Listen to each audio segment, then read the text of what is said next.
that, or have to make certain sacrifices to do that, because then it just drags you into that direction and you just do the work. But the key thing again is have the clear vision. Because then you never go to the gym and you say, the day I feel down a little bit, I don't know what it is all about, I don't know my life, I'm confused. No, because that means that you haven't even set up your training partner. The training partner was always responsible to challenge you at all times. So that was the thing, kind of in a fun way, but I mean, it was challenged just so that you don't slack off, so you don't give yourself a break. Franco Colombo, who was my training partner, was responsible if I just blinked that he said, well, let's pump up the day. The day I challenge you to a bench press competition. Let's see if you can beat a 180-pound little guy.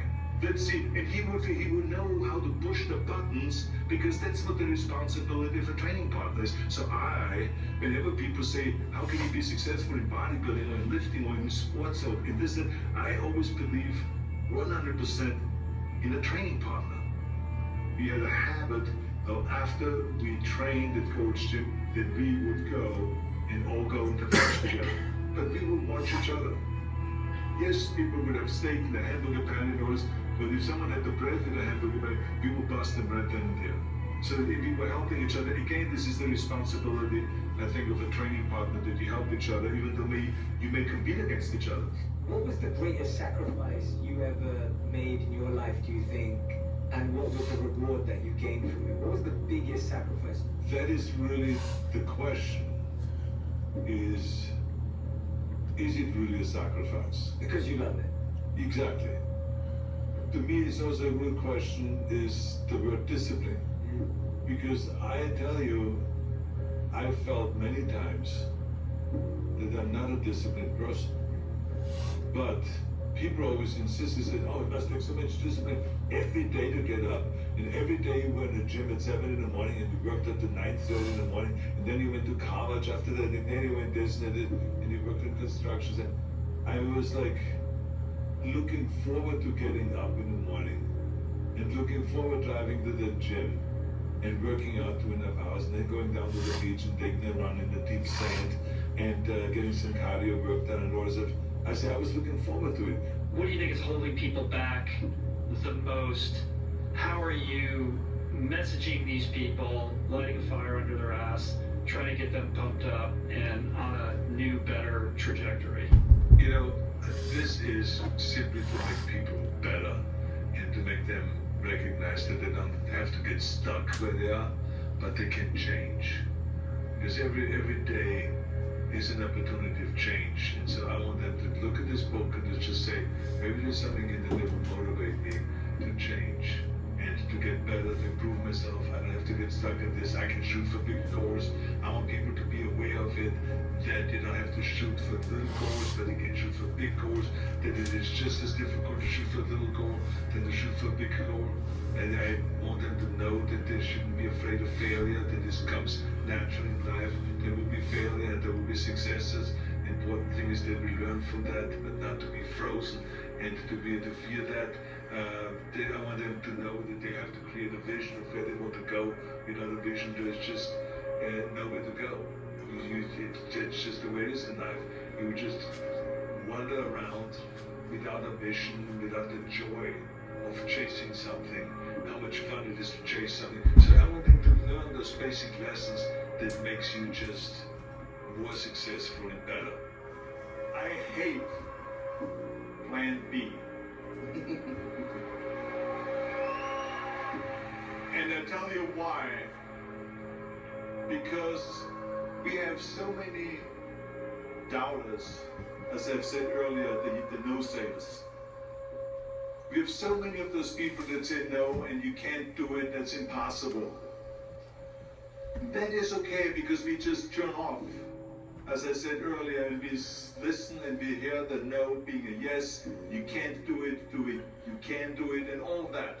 So that is possible to do that amongst all the negative people around you. But when you start doubting yourself, that's very dangerous. Because now what you're basically saying is that if my plan doesn't work, I have a fallback plan. I have a plan B. And that means that you start thinking about plan B, and every thought that you put into plan B, you're taking away now that thought and that energy from plan A. Sometimes we feel helpless because of where we're born, where we're from, our parenting structure, our surroundings. Some people struggle to have a vision because they say, well, how can I have a vision? Look where I am.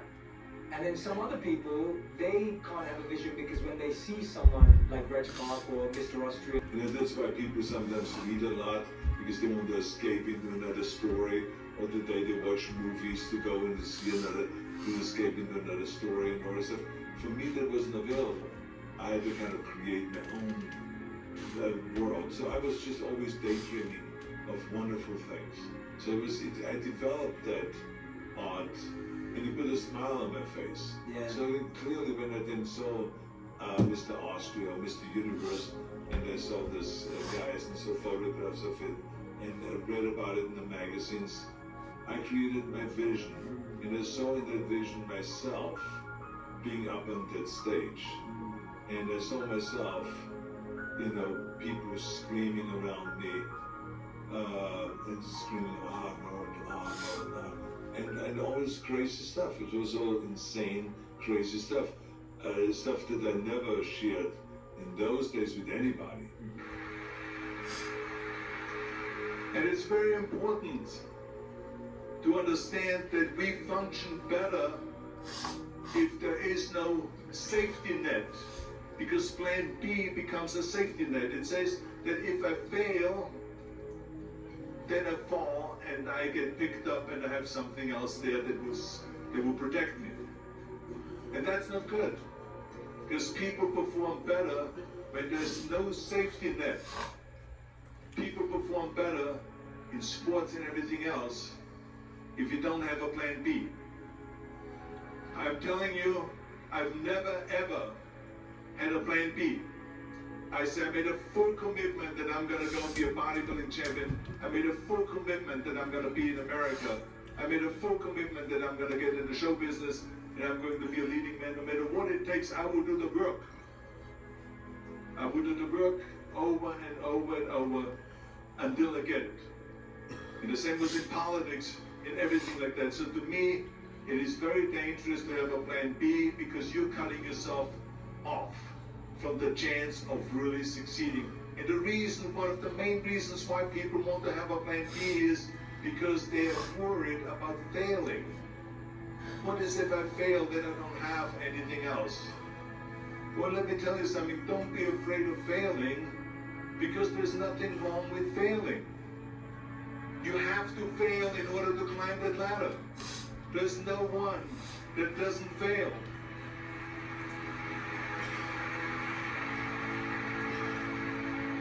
Michael Jordan said in one of his interviews, when they said, "You're unbelievable, you're the greatest basketball player of all times."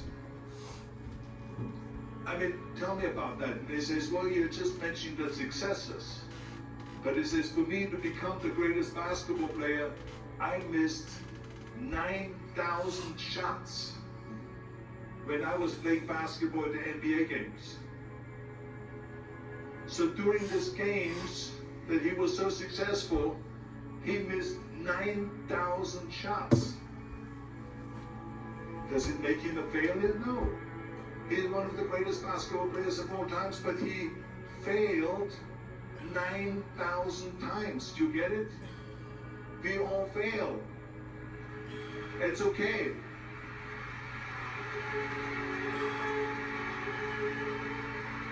I just remember that I was sitting in a classroom in school. I was like 13 years old, 14 years old. The teacher would be where you are now in front of me, teaching. And I would just slowly look off to the side, out the window, and I saw these green trees. And then all of a sudden I started seeing things. And I had a smile. It's just this wonderful stuff that I saw. And all of a sudden I had a chalk landed on my forehead. So the teacher threw a chalk at me, kind of saying, hey, I'm here. I'm getting paid to teach you. You teach this class of 30. Why are you looking out the window? I couldn't even articulate that this, what you're teaching here, doesn't really blow up my skirt. It's like, it's not like kind of something that I'm interested in. What I'm interested in is what I just saw when I looked out there. It must be a reality. And I can make it a reality. So for me, the vision became a reality. So it was only then a matter of following through with the work to get there. And this is why in the book, one of the things I talk about is work your ass off. Because every single time, a doctor, I want to be a surgeon. The kid says to himself at the age of 15, well, from that point on, he knows all the classes he has to take already in high school. And then when he goes to college, he knows which university to go, what kind of classes is to take, and then how long will it take him, and all of this stuff. So there's a reason for going to school rather than, oh, my parents told me that I have to go to college, and you just go to fulfill this obligation, but there's no goal. That's what happens to a majority of kids today. They don't have the goal. That's why they end up being one of the 78% that are unhappy with their jobs, and they wish they could change jobs, but then it's too late, because now you've created a family and you have to pay for, your rent for the apartment, and you have to put food on the table, you have to provide money for the kids and for your wife, for the family and all this stuff. So it's really tough. So that's why so many people are really always looking for an answer or searching for an answer. How can I improve my life? How can I make it a little bit better and all this stuff? What is not the case that when you fail, you stay down. Whoever stays down is a loser. And winners who fail and get up, fail and get up, fail and get up. You always get up.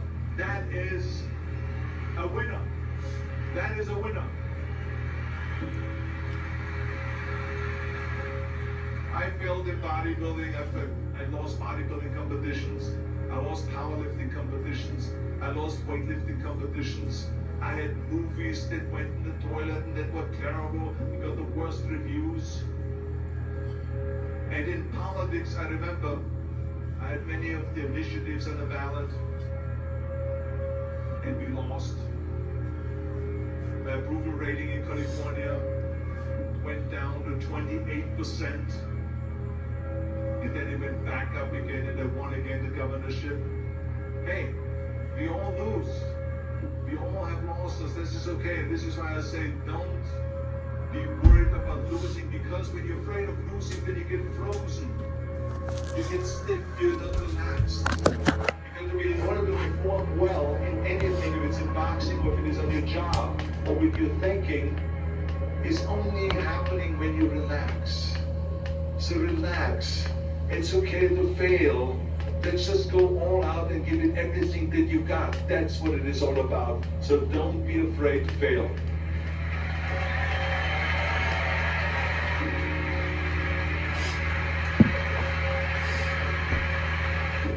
So even though people came up to me and says, why don't you go and run for something smaller? You're never gonna make it. I ran for governor, and then 2 months later I became governor.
Hey, stop all that noise, man, bro.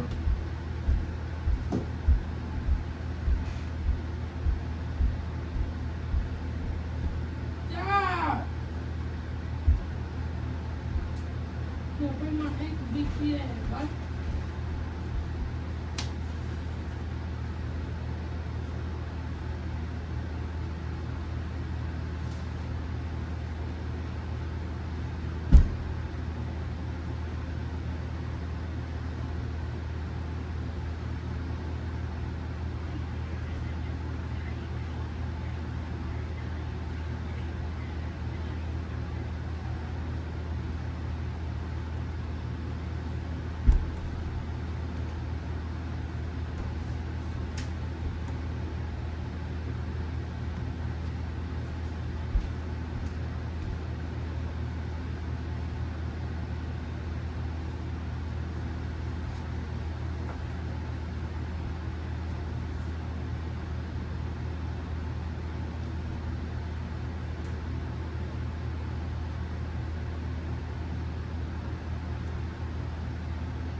Hey, man, you see that other Instacart shopping cart in that drawer? Nope.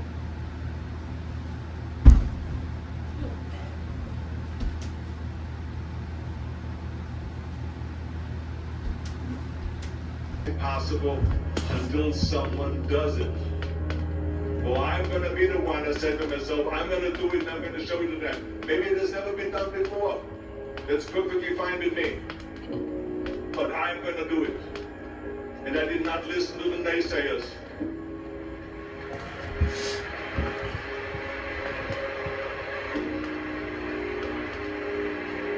What is your biggest personal success and what is your biggest personal failure? Well, I think that the biggest personal success is to be able to do the things that I wanted to do. That I visualize them and turn them into reality. And I think the biggest failure I was in marriage. I think that from a personal point of view and from a professional point of view, I've had many movies go in the toilet. I've lost bodybuilding competitions and powerlifting competitions and all that stuff. So I've had plenty of failures. It's always important to bring that up because people should know that you never will be able to go through life without failures. Failures make us learn. Failures make you stronger. Pain makes you stronger. So I think all of that is good. Yeah, let's address both of those because it's so true. Like on the outside, like you said, people can say, so privileged, you met the president, you did this, you did that, you know, all the wins, you know, but I'm looking around this room, like everything's iconic, you know, nothing's unrecognizable across the whole world, it's all recognizable. But did you ever feel the pressure when things started to go well of like, God, the next movie's got to be bigger and the next movie's got to be bigger? Did you feel that, or did you just you were just loving it so much that you just kept building it if it went wrong that it didn't hurt you that much? You know, I never really felt that much pressure probably about anything, to be honest with you, because I knew what I wanted and I never really fell for this thing of what did the people expect me to do. So I create my vision, and when everyone says it's impossible, I go after it with vengeance. It's like I go all out, 100%, and it gives me joy. And it is what is great about it is that every time that you accomplish something really big, you see and become aware of other things that are new challenges that you didn't even think about. Yeah. The same was also when I went into not just in bodybuilding, they said no. When I wanted to come to America, when I wanted to go to America, they said it's impossible. There's no money that you have to fly over there. You have no money when you go over there to live with. And what do you think, they're going to wait for you? There are plenty of big bodybuilders over there. It was all no, and it can't be done, it's impossible. And I remember then the same thing happened. What you over there doing? Freaky. I feel like ice cream come at Walmart over hot. Well, you sneak ice cream.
You was telling that big daddy. What's up? The top. Get up, nigga. Hit them squats.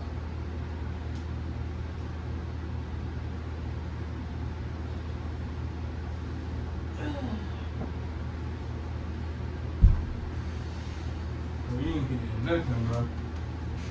You not hitting nothing. He was clocking the damn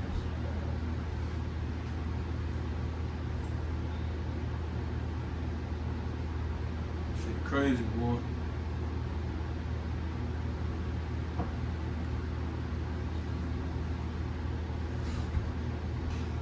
up. Woo! The top lame, y'all. She wouldn't just lay on the floor all day.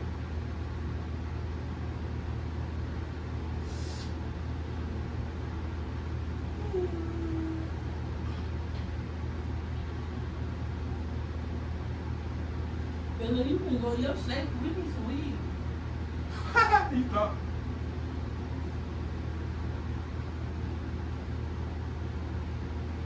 We need some weed.